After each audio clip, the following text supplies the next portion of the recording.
Please welcome host the nightly show with Larry Wilmore, Larry Wilmore.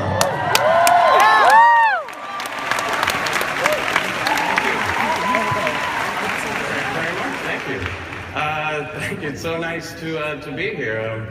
Man, it's so exciting to be asked to be here. Although I have to admit, when someone asked me to host a talk with President Clinton and Pussy Riot, I thought it was a joke.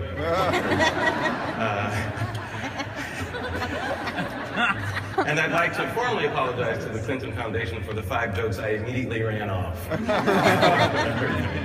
And I'd just like to point out, as Secretary Clinton's mom, Chelsea looks amazing, doesn't she? It's unbelievable. She looks fantastic, is just what I'm saying. But without ado, let me introduce the guest of honor here tonight. When he came into office, he faced large deficits, and when he left a lot of surplus. But it's a surplus of charity and goodwill that brings us here today, from fighting poverty around the world to fighting global AIDS. It's my honor and my pleasure to introduce the 42nd President of the United States, President Bill Clinton, everybody.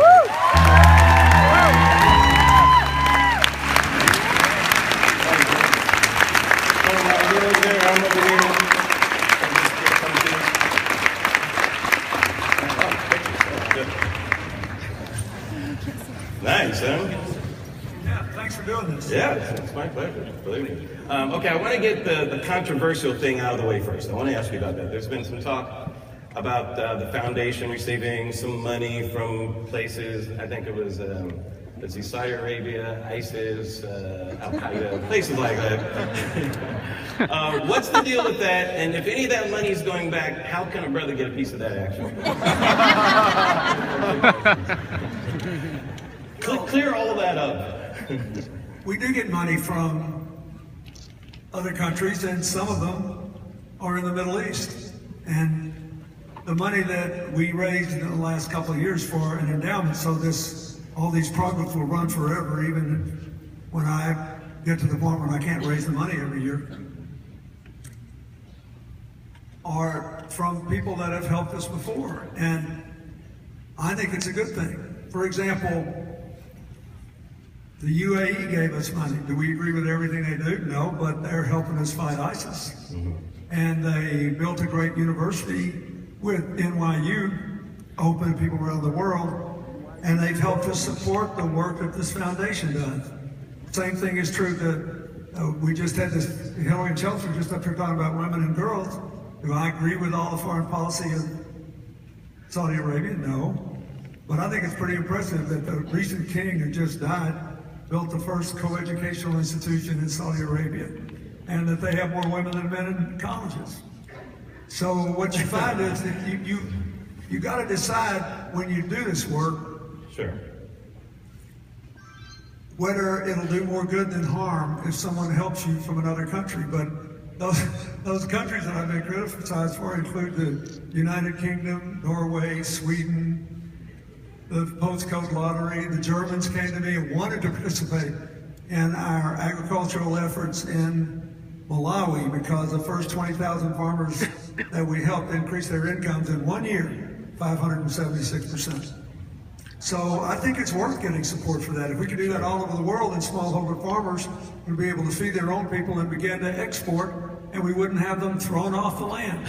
So my theory about all this is disclose everything and then let people make their judgments. But I think there are more than 300,000 people, you should know this, who in some form or fashion have contributed money to the work we've done over the years.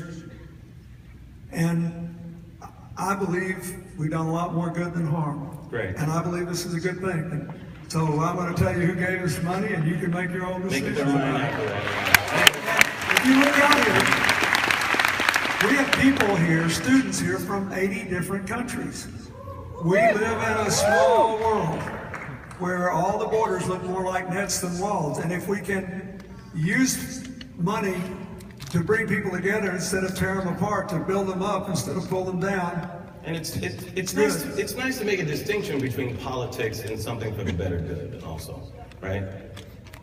Now, I have a lot of people who helped me who never voted for me, Americans. ardent Republican. Now, was that after you were president? Because maybe they were happy at that point. Yeah, they were. We'll help you now. We started our climate change project. Listen to this. We started our climate change efforts with $500,000 each from Barbara Streisand and Rupert Murdoch. I would love to have been at that meeting. Go figure. So, my whole deal is we ought to bring people together across great divides around things that they can agree on and find something to do to make people smile. I agree. You grew up in an era of activism. I mean, today is the 50th anniversary of Selma. The president was there, both presidents, President Obama and Bush. I thought those kinds of things are really great, you know, to see that. What drove you to do this sort of thing? I mean, why aren't you out building houses with Jimmy Carter? Why didn't you do that? Other than the obvious reason, who wants to be out there? I've actually done it. Oh, have you? Yeah, not only with Jimmy Carter, but just out in the country with a 65-year-old man for a living one summer. But that's why I went into politics. All my people were farmers, and I didn't want to work that hard. Is this the type of thing? Is this the type of thing you always saw yourself doing? No, You're keeping it 100. no. It actually, it's because of Hillary, because she was interested in all this, the whole NGO sector, and was active in it when we met in law school. And when I was a governor, she helped to establish something called the Arkansas Advocates for Families and Children, and she continued to work for other things. Then when I was president, she got me to start meeting all the time when I went to other countries with leaders of the non-governmental organizations as well as the government leaders and the opposition leaders. And I began to appreciate how important people like you are all over the world. And when I left office, I was out of government, and I wanted to get out of it without giving up the ability to have an impact on the things I had always cared about.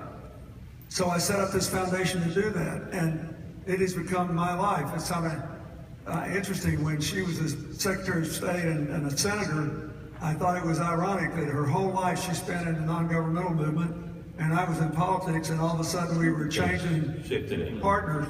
I kind of like it in this world. I think you're pretty great. I didn't change that dynamic at home, so you're not doing that much important stuff. I'm the senator now. Well, actually,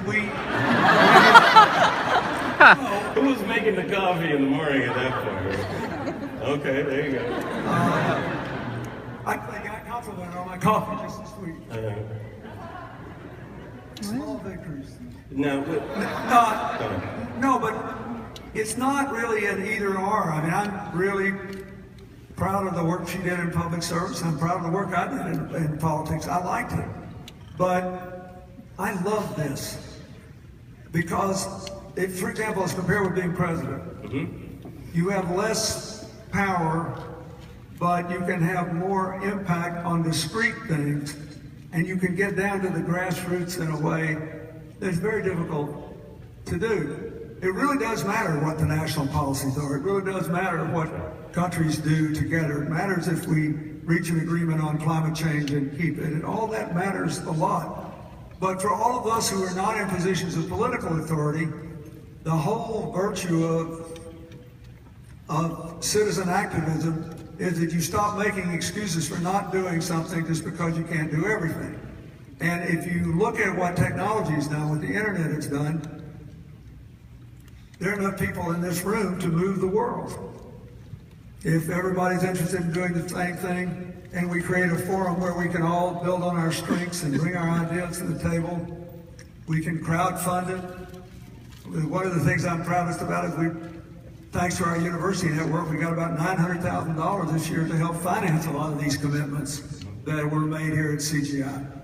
And I hope a lot of the young people here will benefit from that. So I don't think you should think about it as an either or. The world would work better if you had government and the private sector and a really vibrant non-governmental sector all working together in the same way, each doing what they do best. One of the things that we can all do is more easily come up with new ideas. And that's basically what CGIU does. You guys come up with all these amazing ideas. What were some of the things you really hoped to accomplish when you started out? And do you feel like those things are happening now? Or is there any frustration with anything? Or is it beyond your wildest dreams? Yes to all of those questions. That is, it's beyond my, the Clinton Global Initiative meets at the opening of the UN, and we've had several overseas, one in, we've had them in Hong Kong and in Rio, or Sao Paulo. We're having one in Athens this year and one in Morocco. They've already made commitments that have been kept that have touched 430 million lives in 180 countries. I think that's pretty good, and we can document it. We've had it evaluated by independent evaluators. And I could give you lots and lots of other examples. That I was just in Haiti, where our Haiti Action Network has made commitments starting before and continuing after the earthquake that when fully implemented in that small country would be worth $500 million. And we could, and you'd be amazed what you can do with just a little bit of money there to create hundreds of jobs and triple incomes and what stuff we've done there. It's amazing. And all of it was done in the non-governmental space. So sure. I'm fascinated by how many times a very small, simple idea just revolutionizes things, makes a big difference. Do you have any examples of anything? I was telling you, we had here at CGIU a few years ago, one of our delegates came up with an idea that would develop a computer app that would enable people in poor countries to evaluate the integrity of drugs that were shipped into the country. Because there are many countries where as much as 25% of the imported drugs are contaminated or absolutely just fraudulent. It's black market. And that idea became Sproxel, a private sector company now that's worth hundreds of millions of dollars. And when they came here, the people who came here were all just like you, and they didn't intend to come here and make a bunch of money. What they wanted to do was to save more kids' lives, to make sure that people didn't get ripped off when they needed, with their limited money, to know if they bought medicine, it was good medicine. And there are lots of other examples. We were at, a couple of years ago, when we were in St. Louis, there was a group from Chicago, from Northwestern, as I remember, the University of Chicago, that developed something that looked almost like half of an old neon light sign that you'd find on a diner, but it was actually a way to sterilize equipment in hospitals in poor places that didn't have good connections to the electrical grid, and the unit cost was barely $100. And they had found a way, and that's before we mass produced it, to basically dramatically reduce infections from used equipment and materials in hospitals in poor countries throughout the world. I could give you like 100 examples of that that's happened just from CGIU since we started doing this. And that's what we try to do. We try to match the ideas with the donors with the opportunity to implement it, see which ones work and which ones can live and fly. And I would imagine a lot of the passion comes out of that when people are excited to come up with those ideas and that kind of thing. I want to ask a question about, like with students, how do you convince students? Students are facing the most debt that college students have ever faced now. Some of the most unemployment coming out of college. It's very daunting for college students. How do you convince them to make a choice between making a living and making a difference?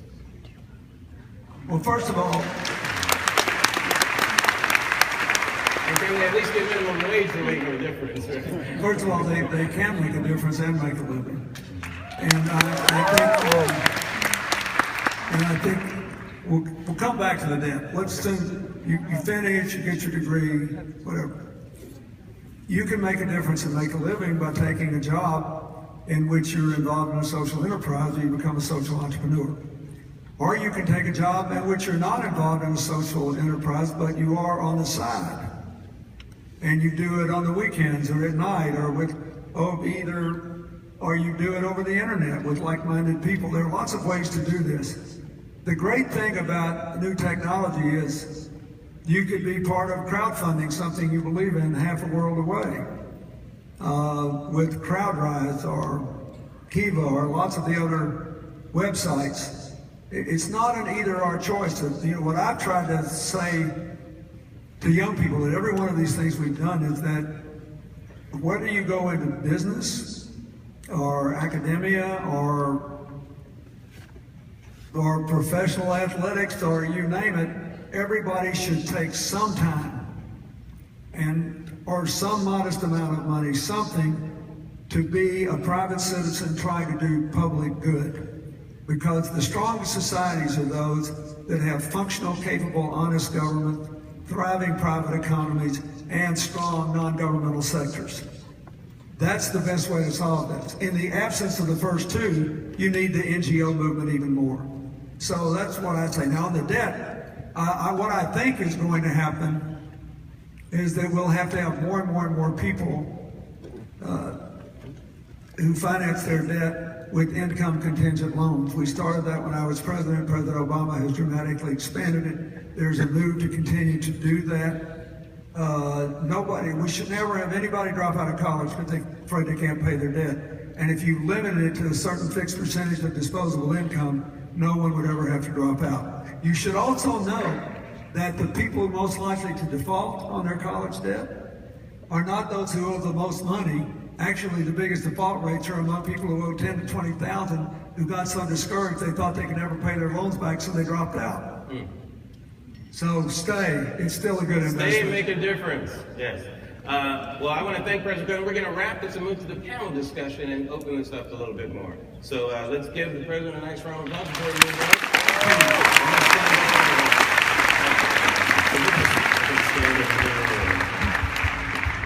We should say Jeopardy music.